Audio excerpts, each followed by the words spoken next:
everyone, and happy Saturday. My name is Callie, and this is another weekend of clarinets, cats, and coffee.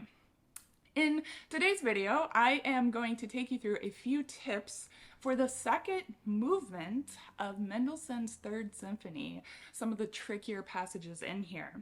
So if you're just now finding my channel and jumping on board here, the past couple of weeks I've been posting some of the more commonly asked for orchestral excerpts on auditions. Now, you may be taking an audition for school, your youth orchestra, or any of your local orchestral ensembles, but my hope is that this will help guide you with just a few basic tips to get you started on your journey. So the very beginning of this movement starts out with strings,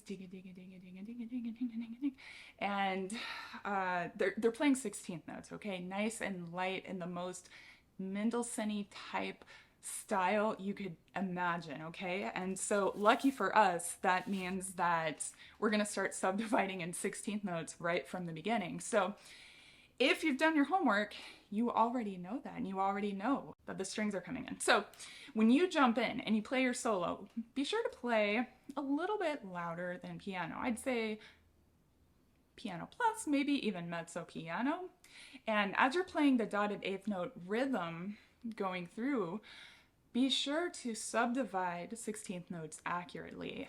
You don't want your dotted 8th 16th note rhythm to sound lazy, like you're doing some sort of triplet or swing rhythm, but I find more often than not, we want to do the extreme opposite and kind of like double dot the 8th note and play the 16th more like a 32nd note. So this is one of those instances where you want to make sure that your rhythm is very precise, because you're going to be lining up with other 16th notes that are going on in the orchestra around you. And so that is going to be true for the entire piece, the entire movement. So the 16th note subdivision is essential.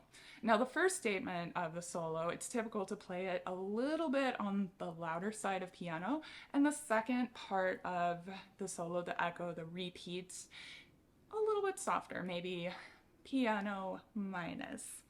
When you jump in to the forte, that's a subito forte, and when you're holding these long notes, this is a tip that I actually got from playing this for John Brusier many years ago. And his tip for these long notes is to play them full, start loud, come down, and then crescendo through. It's kind of written in some places to do that, but the idea is that when you have, especially here where they're extremely high, kind of piercing, kind of loud notes and a little bit obnoxious, you don't want to just be blasting the whole time, and you don't want to be insensitively being like, well, my part says forte.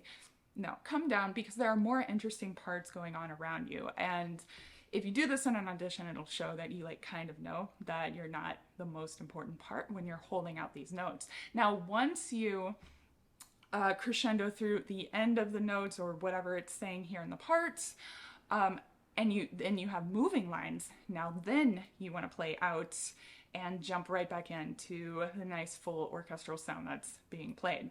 It's very important to make sure that you follow all of the articulation markings precisely. Don't add in any of your own little slurs, and be careful to make sure that the sforzandos have a little bit more of a sting than the other notes around them.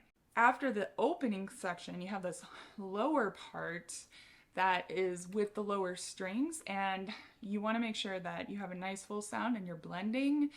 So my recommendation is, even though it's marked forte, you want to actually play with a bit more sound, just so that your sound will carry, and so this particular register on the clarinet is actually being heard.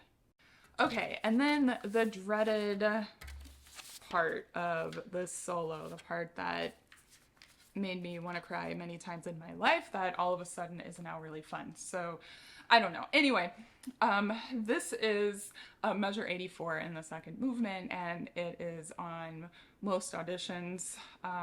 And the number one piece of advice I have for you guys, if you're struggling with your articulation, if you feel like things are getting kind of choked off, it's important to think about the bigger phrase and think about where your phrase is going. Don't think about tonguing fast, think about the music itself. So if you've done your homework and you've practiced slowly enough, that musical idea is in your mind and you can trust yourself to go for it, okay? We do want to try to keep with this light, flute-like Mendelssohn style that is just so difficult for clarinet players to achieve, but so satisfying when we can do it. The 16th notes here should be very precise 16th notes, especially when you have the da-da, da-da, da-da, da-da. There's somebody else in the orchestra doing so you want to make sure you have that subdivision going in, so your 16th notes are lining up very precisely with your imaginary orchestra and hopefully someday with your real orchestra that you'll be playing with.